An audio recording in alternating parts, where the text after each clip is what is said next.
All power to the people. All power to the people. All power to the people. All power to the people. Right on. It is an honor, blessing, and a privilege to be with you all today. To be able to be a voice for the voiceless, to stand with those that cannot stand. I'm here to pretty much declare a few things, but first and foremost, my name is Minister Stretch Sanders. I am the founder and president of All Shades United. I'm also a member of the Black Panther Party Cubs. All Shades United is a solidarity revolutionary organization, and Black Panther Party Cubs is the only organization that is upholding the legacy of the Black Panther Party. Today we came to let our voices be heard. Today we came to let the state capitol and the state of the know that you must have a moral voice and you must have a conscience. We shall overcome. We shall overcome. We shall overcome someday.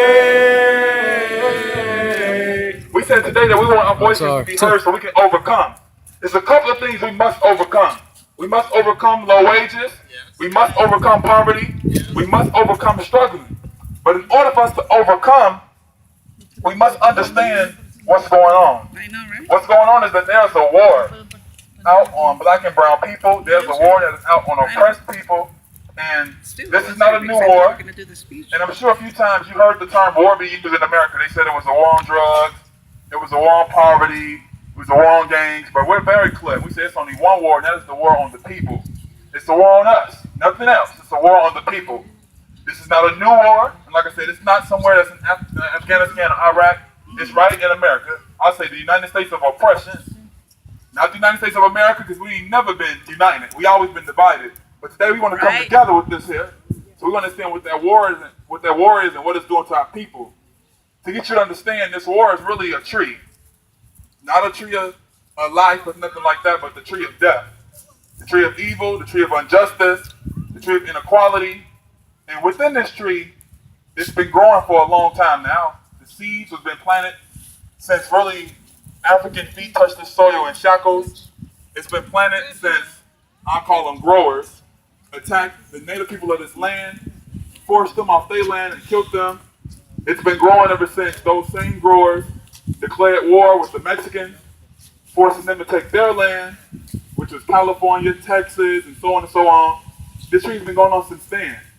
We must understand the way this tree works to get where we are now. This tree has many branches, and from them branches stems poverty, police terrorism, inequality. So we don't understand how the tree is growing. It's hard for us to deal with low wages. We must take it back to the basics.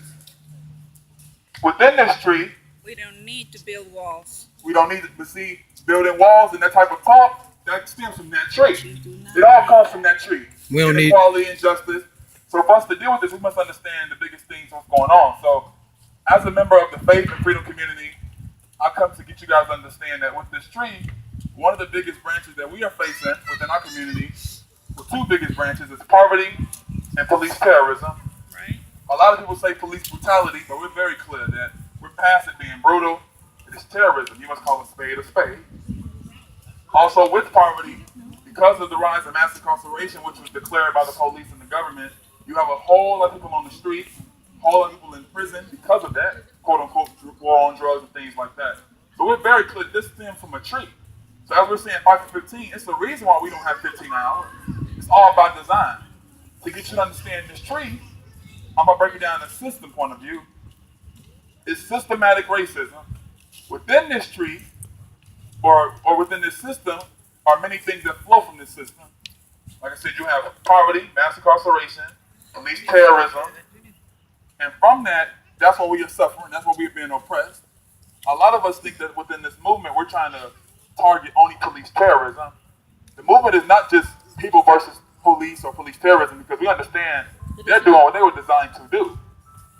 It was created. People say the system is broken, the system is working fine. You see what I'm saying? The system was not built for us to come up. So you can't try to get in a system to infiltrate it. You have to dismantle it. You have to break that system from where it grows from. So the reason why we don't have 15 an hour and we're struggling is because of that system. So race is the hierarchy of it all. That plays a part. People of color, we came in this country off to make money. So it's the reason, it's only right that we don't got none. We didn't come in to make money. We came here to help others prosper. So we wonder, like, why do people of color live in areas where it's project homes and why we're struggling and welfare? Is because we came here to help the rich get richer. We didn't come here to succeed. So it's not by coincidence that we're in this predicament we're in. It's by design. This systematic system has put us in position to hurt each other, to hurt ourselves, to not love who we are. So in order for us to win this war and for us to dismantle this tree, we must understand we have to use the weapons that we have been given. And by weapons, I don't mean a physical weapon, I mean the weapon of love, peace, and unity. We must love each other enough to get past our differences. We must love each other enough to realize that those who are making 825 cannot survive. We must have a moral voice and love enough to say all people are breathing deserve 15 in the union. For one, workers in all businesses and corporations are the lungs. Without us, they couldn't breathe. So we are the foundation of this whole system. We work for them. So therefore, we must get treated fairly. We need enough love for that. We need to have love to use compassionate words and not saying things like feeding the homeless. You wouldn't say feed the non-homeless, so you shouldn't say feeding the homeless. We should say words like serve the people. More larger some compassion. We forgot that the word says help the least of these and the needy and the poor. We need to have love enough to go back to that point. We must love ourselves. I tell my people all the time, it's hard for us to battle this white supremacist system if we are battling being black. We must love who we are. If you are black, love your blackness. If you are brown, love your brownness. You must love who you are. Period. In the same token, the word says love thy neighbor. A lot of us are starting to develop a heart of hate, prejudice, and racism. We got to shake that. Because that's just like a car without gas. You ain't going to go far. But the vehicle of love will take you to places you never thought you would go. We must take some unity. By unity, I mean solidarity, coming together. We argue over somebody being Muslim, Nation of Islam, Moor, Christian, a non-believer. At the end of the day, when this system sees you, he sees you as prey. He can care less who you pray to.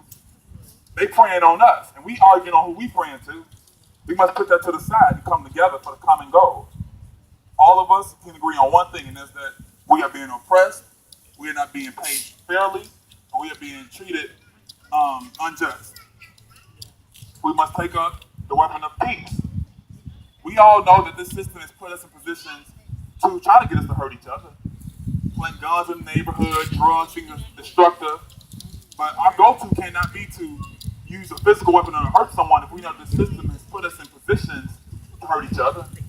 With that knowledge, we must use the weapon of peace because we know that it's so easy to get a gun or a knife. We must say, you know, I'm not going to go that route. I'm going to choose peace. We must be at peace with ourselves. We must be at peace with each other. And once we can start to do that, things will begin to change. Systematic racism will end. Once systematic racism ends, individual racism will end. Once individual racism ends, police terrorism ends. Once terrorism ends, mass incarceration ends. Once mass incarceration ends, poverty ends. And we all know what's happening when poverty ends. Depression will end. Once depression ends, violence will end. Once violence ends, desperation will end. And once desperation ends, the light of hope will begin to shine.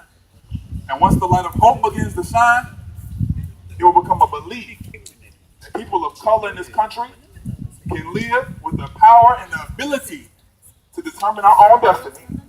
And once we have the power and the ability to determine our own destiny, we shall overcome someday. All power to the people. All power to the people. Amen. No justice. No peace. No justice. No peace. No justice. No peace. No justice. No peace. No justice. No peace.